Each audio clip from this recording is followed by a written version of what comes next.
Revue de presse qui démarre avec Renaud. Bonjour à vous. Bonjour Alix, bonjour Marco. Et on parlera du procureur de la République qui était en face, bien sûr, de la presse hier.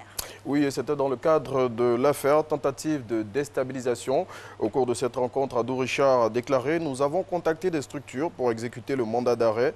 Selon l'Inter qui relaie cette information, les immunités parlementaires de Soro Guillaume, Alain Lobognon et Kanigui ont été levées. Le confrère indique aussi que de nouveaux détails sur l'affaire de détournement ont été révélés et que la stratégie des déstabilisateurs a été dévoilée.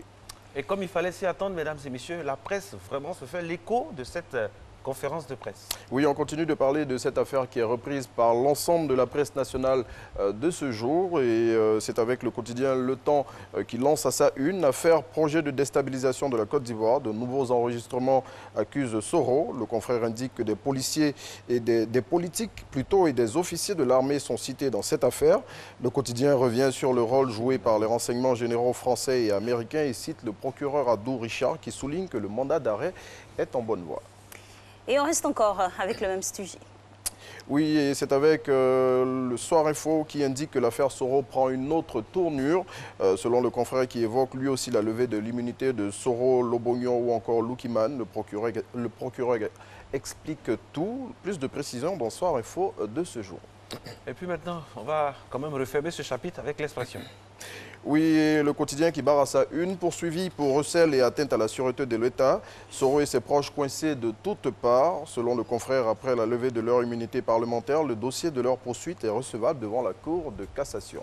Et on parle de toute autre chose avec le quotidien Le Matin. Guerre de positionnement au PDCI, Guy Kahué veut la tête de Kakabe. Selon le confrère, dans cette guerre qui oppose les deux dignitaires du parti septuagénaire, plusieurs décisions de Bédier sont rejetées par le secrétaire exécutif en chef. Plus de détails dans Le Matin. La Côte d'Ivoire est en deuil, vous le savez, Alla Thérèse n'est plus. Hélas, oui, Alla Thérèse, l'une des dernières dépositaires de la musique traditionnelle de notre pays, s'en est allée ce dimanche 19 janvier 2020 des suites d'une courte maladie à l'âge de 84 ans. La chanteuse aux pieds nus aura marqué la musique ivoirienne avec son conjoint, l'accordéoniste Ngoran Laloua, décédé l'année dernière, avec lequel elle formait un duo musical très apprécié. À l'annonce de son décès, le président de la République, site Fraternité Matin, a déclaré, je cite, « La Côte d'Ivoire perd une grande dame ».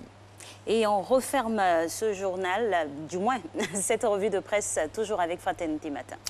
Oui, on parle de coopération avec le sommet Royaume-Uni-Afrique. Selon Fratmat, cette rencontre axée sur les investissements qui connaît la participation de plus de 16 dirigeants africains ouvre une nouvelle page entre le continent et le Royaume-Uni. Le chef de l'État, Alassane Ouattara, qui y participe, a partagé l'expérience ivoirienne en matière de développement et a eu un tête-à-tête hier avec le Premier ministre anglais, Boris Johnson. Merci infiniment à vous, Renaud.